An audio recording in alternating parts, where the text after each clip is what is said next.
He is Columbia Special Teams Coordinator Garrett McLaughlin. I am John Brice of FootballScoop.com, and this is the latest Our Coaching Network podcast. Another great one as we roll almost halfway through the 2025 calendar year, and another award winner. We recently had a Football Scoop Minority Rising Star on the show now, and Coach Garrett McLaughlin. We get a former Our Coaching Network FCS Special Teams Coordinator of the Year. Coach, thanks a ton for visiting with us today. Appreciate you giving me the opportunity. First time, long time here. Loved what you've done with this. So really cool to be on for me. Thanks a lot. I appreciate that, especially the long time component. That's good. We appreciate the folks who keep tuning in and giving us a reason to keep presenting you fine coaches. And this is the podcast. I'm on a few podcasts for some reason. People are desperate, I guess, but this is the one I enjoy because we get to tell your guys' story. You've got a pretty unique story. I want to dive in right there. You went to Syracuse. You didn't play at Syracuse, but you got your start as a student coach at Syracuse. I find that fascinating. Can you shed some details on how you got your start in college football coaching? Yeah, so very average high school football player. Um, Maybe didn't have that dose of reality back when I was, 17. Got into Syracuse University. I'm from Buffalo, New York originally, so that was my dream school. That was the team I grew up rooting for. I decided to, I'm going to send it. I'm going to try to be Rudy here. Um, didn't work out that way. Probably fortunate that it didn't. Probably a lot healthier now because I didn't go out there with, Chandler Jones and Justin Pugh and some of the other guys that we had on the team at that time, but bothered everybody in the football office relentlessly. Um, and then finally was given the opportunity to actually do equipment at first. So as a student manager, like really just love football, wanted to be around it, invested more in it. And as it went, kind of climbed the ladder to video, did some recruiting. And then for my last year and a half, I was able to be a student assistant coach there. So a little bit of a different path, but really cool opportunity to be around some great coaches, some great players. Learned a lot and got to go see some pretty cool places too. Have to respect the grind there, as well as the humility to say you weren't going to be good enough to play collegiate ball. Not at that level. I'm sure you could have played. I like to tell people that I'm on this side of the camera because I figured out a really long time ago I'd never get paid to play ball, so why not get paid to write and talk about ball? So, Yeah, who I was your think for anybody who's ever seen me run, I think that was a very charitable measurement of my skills. But I appreciate that. Yeah, I'm on that sundial timing format for my 40, so I can relate. So who was head coach at Syracuse when you were there? Would that have been Doug Marrone, or who all did you work with there? And what are some of the things that you took from that earliest role, climbing the ranks as a student assistant to where you are now as one of the best special teams coordinators in any level of football?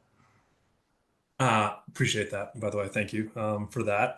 But Doug Marrone was the head coach for my final three. The first one was Greg Robinson. Had some great coaches on that staff. Nathaniel Hackett, Tyrone Wheatley, Tim Doust. A lot of guys I was able to learn from. Really the main one for me was Scott Schaefer. He was the guy who I worked most directly with. He was really my mentor. Like kind of laid a really early foundation for how I thought about football. From him. So and then how I relate to players and all the rest of that stuff. I would say he was really the most formative, but just generally, I mean, gosh, what a great education on 360 degrees, like how a football program works. From just doing all those different jobs. Certainly gained an appreciation for that stuff that's carried on as I've worked forward in coaching, and then to be around all those great coaches and again see the way that they taught. Certainly grabbed a little bit from each of them. In terms of how I got here from there, um, I've had a few stops around the way. 6 years in Division three football at two different places, which I think was also super formative. Like having to do all those other jobs, right? No job too small. Got to work with some great coaches, some great players, even though maybe not getting paid as much, not getting on TV. Some great people who, again, really influenced the way that I was thinking. Um, But I think honestly, like a big part of me kind of making the leap as a coach and getting a lot better. And this is going to sound cliche, but like just kind of like finding my own voice in it too. I do think like looking back early in my career, I probably was doing a little bit of a Scott Schaefer or Doug Marone impression, and like kind of as I've gotten on and as I've learned more about myself and as I figured out like who I am as a coach, as a leader, having a son like helped me out with that. I think I've been able to get a lot better through that. And I think that's where like I've made my biggest jump um, from then to now. Big break for me really came during COVID.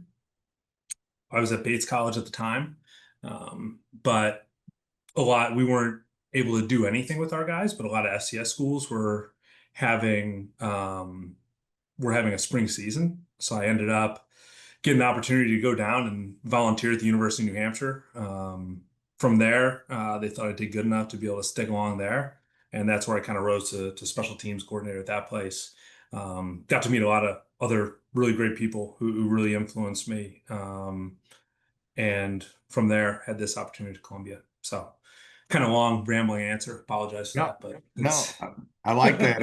Again, he is Columbia Special Teams Coordinator Garrett McLaughlin.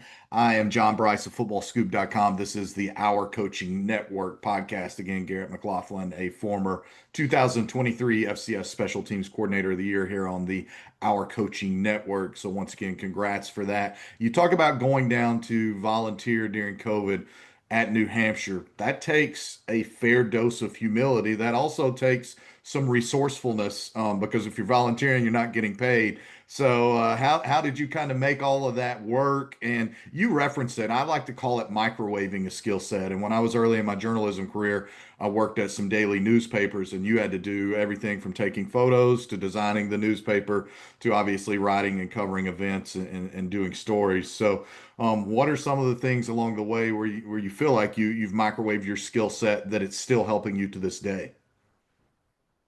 Yeah, I mean, I think jumping right into, I'll answer the second part first here. In terms of microwaving the skill set, I think that was the best thing about me jumping into Division III football rather than staying on at Syracuse for bigger time places, at GA or something like that. Like, I got to make a lot of mistakes and learn from them as a young position coach, coaching safeties at 22, 23 years old, whatever it was, a long time ago now. But being able to do that, make the mistakes, learn from them, kind of internalize them, think about them, and then be able to try it a different way and figure out what was working and what wasn't, I think was huge for me that way. I think like anytime that I've been able to make a jump in my career, it's been a little bit of a risk and trying something out.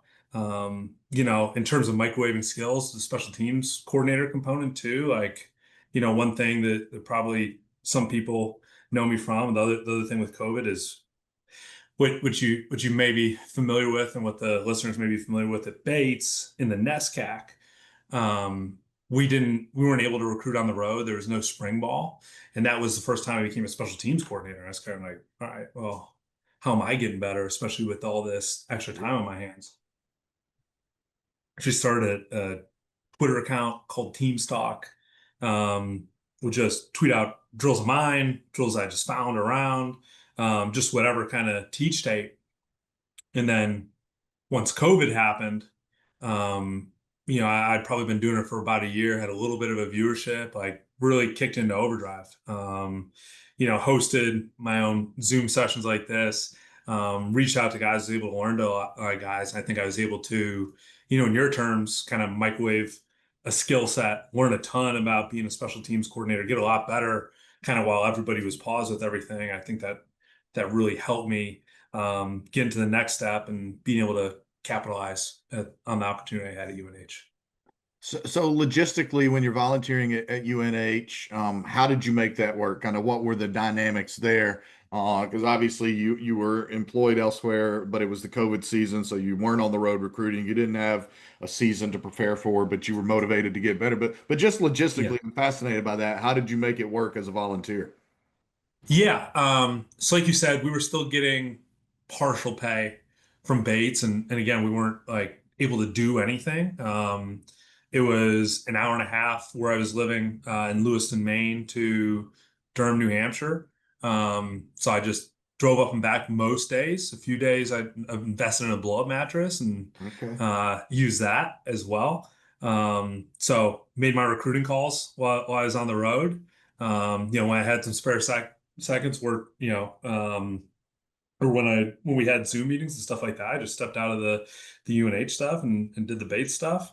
But it was a lot to juggle. But at the same time, I knew like even if it didn't necessarily like turn into an opportunity for full-time employment like it did, that it was going to be a great learning experience. Sean McDonald was the head coach at the time, Yeah. like legend. Yeah. Like it was unbelievable. Again, if it was just, that 2 or 3 months I worked, it would have been well worth it just for everything that I was able to soak up from him as well as the other coaches, Ricky Santos, who's the head coach there now, was on staff, John Lyons, Garrett Gillick, like some really, really good coaches that I was able to learn from during that time. So um, figured it out, made it work. Like I said, it would stretch my uh, wallet a little bit, but in terms of the amount of knowledge I was able Yeah. to gain there and obviously turning it into a full-time job is well worth it. Yeah, respect for that sacrifice, and that's a lot of what this industry is you have to, especially early, while you can, before you started making money, it's easier to not make money than once you've made money to go back to not making any money. That's at least what I believe. Well, I think I've already picked up on the fact that you're probably a pretty heavy coffee guy. So during those 90-minute commutes or that 120 mile or 100-mile trip back and forth, what's the largest volume of coffee you've taken down in a day? Very astute observation there. Um, there's a place up in Maine called Cumbies. They would let you fill up a like your own coffee cup if you Like go a in there for ground, one yeah. dollar. So had a giant size one, hit that, and then they have like little side espresso shots. So would pour those in there. Usually two, and then don't tell anybody, but I maybe pocketed them a couple to kind of turbocharge the coffee once I got to the office. But that was the typical order there. I love that. I love you. You not only had a giant coffee cup, but you still needed to turbocharge it. So respect for that. That's how you grind through a volunteer Like you period. said, when the finances are a little bit tight, you gotta find some workarounds sometimes. That extrapolates though to special teams coaching because you have to find the workarounds. You have to maximize what you've got. Not every head coach wants to devote his best players to special teams. So, what are some of your core special teams philosophies, and what are some of the ways, without giving away trade secrets, what are some of the ways you found where you can maximize what you get to work with on the special teams units?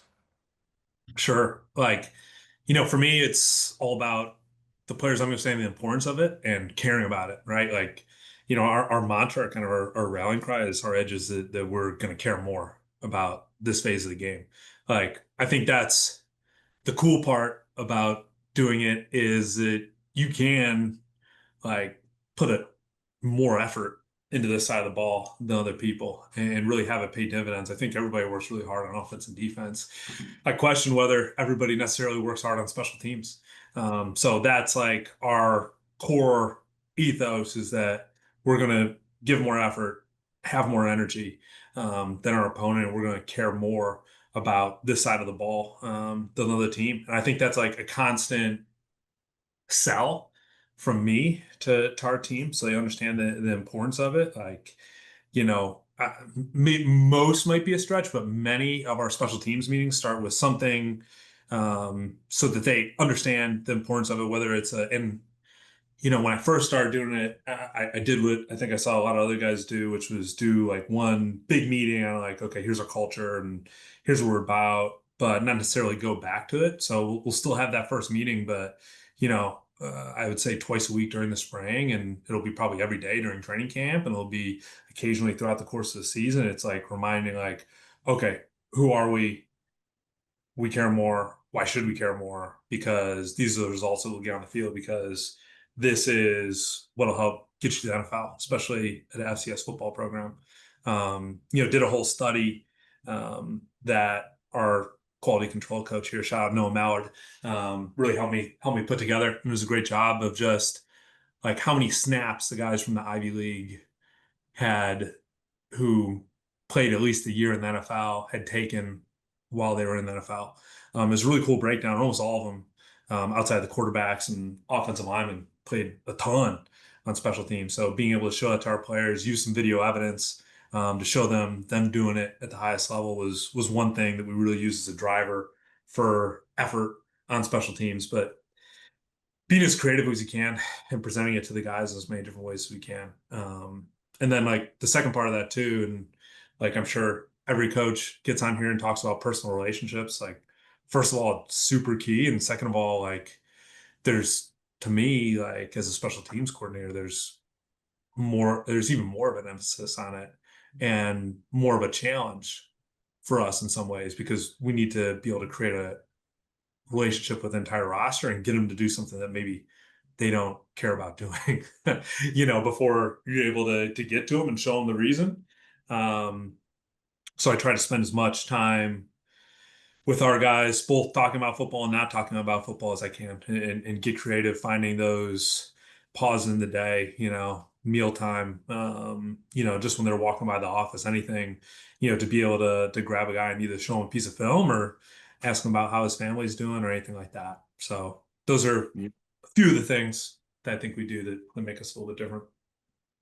Seamless transition here. It's like being on the practice field and we're just flowing in between drills and stations because you're leading me right into a couple of my follow-up questions there. Again, Garrett McLaughlin, special teams coordinator for Columbia, Ivy League guest today. I'm not smart enough for that, but here we are. So, I couldn't have gotten into Columbia, I'll tell you that much. you said it there. A couple of things that really resonated with me. Number one, in an era where we are all a bunch of visual learners, when you're able to visually show your guys how many dudes that are playing pro ball played a bunch of snaps on special teams, how much does that benefit? And do you remember a certain conversation where maybe a player or multiple players came up to you after one of those slides, after one of those meetings where you showed them how many NFL guys got their start playing special teams and just had a resonant conversation with you?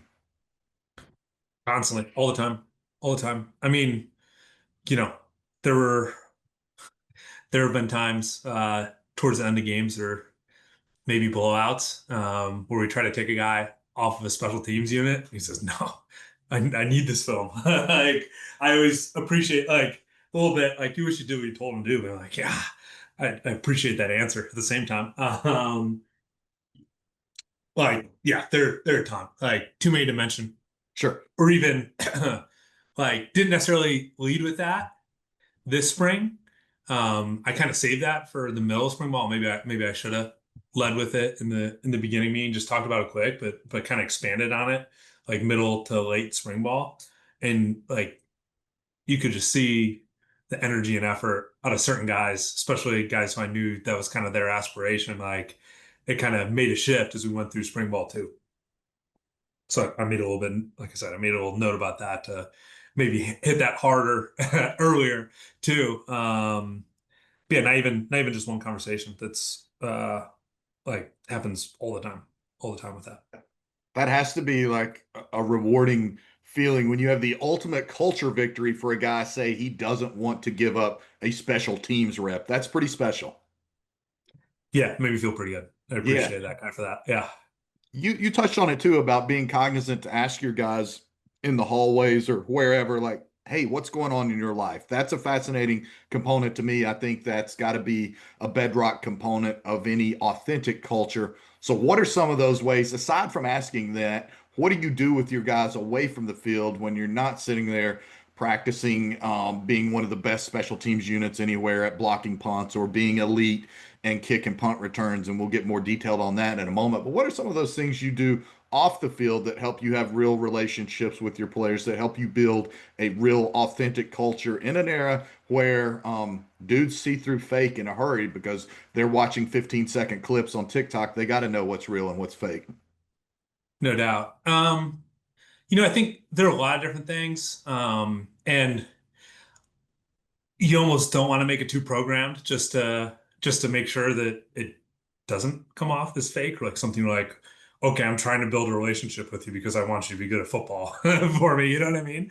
I'd say one thing that's been really cool, and I'm a little bit fortunate with these circumstances. My wife is actually a yoga teacher, so she comes in and teaches yoga to the guys. My son is around bopping around, like kind of, sometimes distracting them, unfortunately. But he's he's around a lot too. So just being able to like see my wife and see her do something professionally that helps us, and then see the two of us interact, like makes me much more of a real human being to those guys, and I think helps with that. So I think that's one example, like just trying to get my family around as much as possible. And shout out Coach Poppy here, who is a great head coach, like has done an unbelievable job at this place, but also is a great family man and really encourages that type of stuff. I think that's been a big help with that. So, one easy one is just having the ability to have my family around a lot and our players seeing me as, not just the guy who wears a windbreaker and a whistle and screams at them for 2 hours every day. You shouted out your head coach there. You're wearing the Ivy League champions hat. That's right. You guys were co-champions in 2024, your first year on staff. So now you set the standard, nothing but championships from here on out, right? That's how it goes, right? That has to be the standard. That's what we're trying for. Yeah. That's for sure. That's what we're trying for. Yeah. Coach Poppy, this was his first year here too. Yeah. Like I said, did a great job hiring a bunch of other really good guys on the staff. Guys who invested in the special teams unit, but just the team overall, and it was cool to be a part of it. It was a fun ride last year, but that's over. We're on to trying to defend it, like you said, to championships forever. Now until I that love it. time. Just a subtle reminder to all your players. You're wearing the lid that says champs. That's what you live up to. Just wear the lid every day. You don't have to you have to talk. You let your clothes do the talking for you. All right. I said we wouldn't talk a bunch of X's and O's because I do find your journey very interesting. But I also want to talk some X's and O's. And I'm an admitted special teams nerd. We're joined by Garrett McLaughlin, the special teams coordinator at Columbia, the 2023 Our Coaching Network FCS Special Teams Coordinator of the Year for your work at New Hampshire. That work included, I don't know, 5 block punts, I think, plus you led the league in kickoff return yardage and punt return yardage. That's a triple crown of sorts that's pretty unusual. First of all, what are some non-negotiables that help you be so effective in blocking punts or blocking kicks? Effort, first of all, effort to study during the week, effort to understand what you're doing within the game plan, effort before we even get to the week of practice to master the techniques that we need to be effective at that. I think it's such a unique thing in football to block a punt. Like there's a lot of special teams that transfers to the rest of it, blocking, tackling, ball security, leverage, all that. But excuse me, geez, got the burps here. But like, there's no other time in football we're going to ask the guy to put his hand like this, right? And the big eyes and low hands accelerating through the block point. So, like, really focusing on those fundamentals that are very unique to the punt return phase. Like, I would think those are the real non-negotiables. I think important for me is being able to evaluate our personnel and understand, first of all, which one of our guys will like have the courage to put themselves out there a little bit and put their hand on a ball, right? And then also understand like what guys might be good at, right? Blowing up the shield is different from trying to chase the hip of a down zone guy versus a guy who might try to slip the shield. So putting our guys in the best positions, me understanding the schematics of how the other teams trying to protect what they're doing, and then putting our best people in the positions to be able to execute those jobs. Love that. We've got all over college football, and now it's permeated to the high school levels and beyond. We see turnover chains, trash can, turnover trash cans, all of that. You got anything for a block kick? You got maybe it's a giant foam finger, a blocked finger. What do you have? You doing anything for your guys if they block a kick or if they house a return? So t-shirt for special teams player of the game. There's a candy bar for a block kick. You get king size if you do it in a game. You get regular size if you do it in a practice. Okay, I like Um, Love and adulation. yeah. I do a silly little like block party slide where it's like, I'll cut out the picture of the guy and put him on there, that we show every Sunday, to kind of reinforce that. But yeah, those would be the main things. That's awesome. I like the block party concept. That's a good one. And a king size candy bar. Same candy bar every time you got to go to, or are you just mixing it up?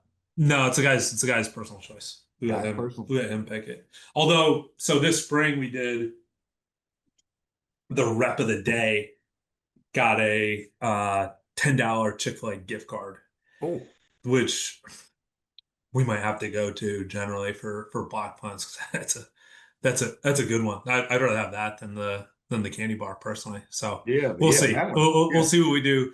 Always try to change it up a little bit, right? yeah, Like yeah. the more different ways we can emphasize and accentuate the same things, I think the better. Especially like at a place like ours. This is Yeah, probably true anywhere, honestly. We have people from all different backgrounds yeah. who recruit the entire nation.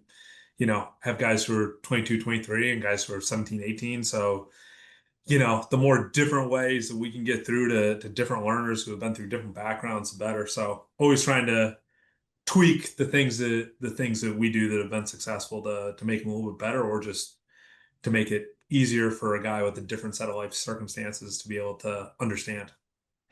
Chick-fil-A is pretty universally beloved, so that's a smart one there. Correct. Yeah, Yes. that's a strong move there. Yeah, that might need to be in season. I'm going to agree with you there. Like that way they can get nuggets and a milkshake if they want to or whatever, and the candy bar might become part of your spring 2026 practice. All right, you referenced that Chick-fil-A is a way to communicate with anybody, but also your background is a way to communicate with anybody. And at a university as diverse as Columbia, the different paths you've traveled, how much does that help you when you're out on the road recruiting and identifying guys that can be a future fit for your program? Because you do have your own set of diversity in your background. For sure. I think it's all about like finding the fit for Columbia too, right? I'm sure most people would say that, like understanding, we're right in New York City, for anybody who might be listening that doesn't know. So, making sure the guy's a good fit for that, like making sure they're a good fit for me. I do tell the guys in recruiting, like, you got to love football. If you love football, if you don't love football, like, don't come here. I'm not the guy to coach you. Yeah. You won't enjoy playing here if you don't love it. If you love it, like, this is the place for you. I think like taking the different backgrounds and having been in a couple other high academic places have definitely helped that way. But ultimately every place is a little bit different. Like I've learned that the more that I've been around and seen that. So just really finding the right people that fit our school, that fit our team in particular, is really the big thing there. Winding to an end here. I promised I wouldn't keep you too terribly long, but this has somehow already been almost a 30-minute visit in no time. And this is the first time you and I are talking face to face is right here on this Zoom. So Garrett McLaughlin, special teams coordinator at Columbia, I greatly appreciate your time. I'm John Brice from Football Scoop here on the Our Coaching Network podcast. As I said, winding to an end. We've covered a lot of ground here. You've had a really compelling journey, and you didn't take a linear path like a lot of guys do. You've done some different stuff. And again, we had Miles White on recently, who also was in sales before he became a volunteer coach at SMU. And now he's not too far from you as the wide receivers coach and pass game coordinator at Syracuse. So I've got to ask along the way, you're a volunteer coach, or you're a student coach, or you're a D3 coach, and you're also volunteering at the FCS level. What's the craziest job you've had? We already know you're creative in how to make sure your coffee cup's full, but what's the craziest job, or what's the most dedicated thing you've done along this path to make sure your journey stayed in football and that you didn't have to get what I call a real job? Because I don't have a real job either, bro. I don't know. A real job was never really an option. Like I do tell the story, like in college, I would always landscape during the summers to make a little bit of extra money. And that was always great reinforcement that like, gosh, I got to get my degree. I got to make sure I'm not doing something that's not football because I hate this. Um, no, I mean plenty of times where, had opportunities to maybe make money, work a little bit fewer hours. It's just like truthfully, the thought really never occurred to me. I love doing this. I love it more today than I do even when I started. The competitive aspect was what really got me into it, and the longer I do that, and like I'll be honest with you, like everybody says, get into it for the right reasons, the relationships and stuff like that. I don't even know that I got into it for the right reasons, but the longer that I've been in it, and I've seen like I've been a part of like these guys' lives and have got to see them grow up. Like the more important those relationships have gone to me, I think that's part of why I'm better now than I was when I started too. Like every year that goes by, I love it more. So, and like I said, never, like I'm trying to think, like never, it was never really an option for me to be doing anything else, truthfully. Um, so yeah, sorry, I don't have a great answer for No, that that's a question. great. You absolutely got into it for the right reasons. If you got into it because you love football, I don't know. Like there couldn't be a better reason to get into it. Yeah, fair, fair. All right, you've already dropped the fact that your wife is a yoga instructor. So, what is your favorite yoga pose? And then, do you have any hidden skills or talents since you're going to drop nuggets like that your wife's a yoga instructor? What about you? What don't we know about special teams guru Garrett McLaughlin away from the field that we need to know here on the Our Coaching Network? Yeah, I'm super stiff, especially in the hips. So the pigeon pose, very good to me. I Respect. just did my workout and finished it with that. Just half hour before jumping on here. So that's a good one for me. I guess I've revealed it to enough people now. But I've won a few competitive eating contests. Really? Um, yes. Yes. I was the chicken wing eating champ at Syracuse, New York. I have my picture on the walls of a couple establishments in Syracuse too for taking down eating challenges.